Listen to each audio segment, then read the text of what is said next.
الحمد لله رب العالمين الرحمن الرحيم مالك يوم الدين إياك نعبد وإياك نستعين اهدنا الصراط المستقيم صراط الذين أنعمت عليهم غير المغضوب عليهم ولا الضالين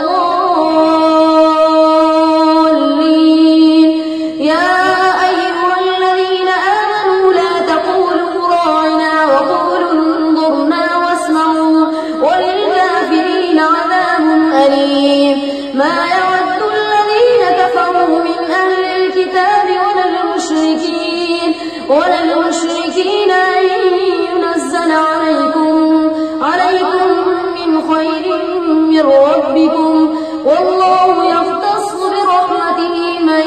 يشاء والله ذو الفضل العظيم ما ننسخ من آية أو ننسها نأتي بخير منها أو مثلها ألم تعلم أن الله على كل شيء قدير ألم تعلم أن الله له ملك السماوات والأرض وما لكم من دون الله من ولي ولا نصير أم تريدون أن تسألوا رسولكم كما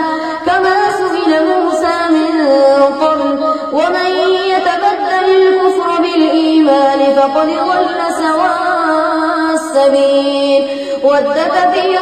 من أهل الكتاب لو يردونكم من بعد إيمانكم كفارا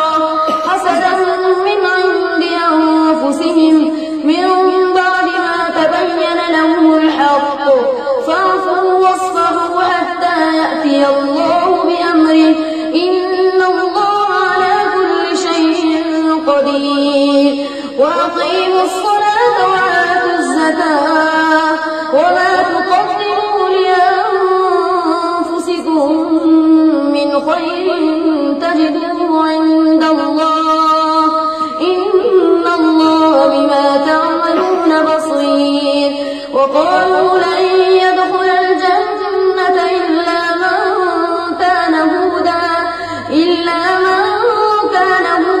أو نصارى تلك أمانيهم قل هاتوا برهانكم إن كنتم صادقين بلى من أسلم وجهه لله وهو محسن فله وجهه عند ربه ولا خوف عليهم ولا هم يحزنون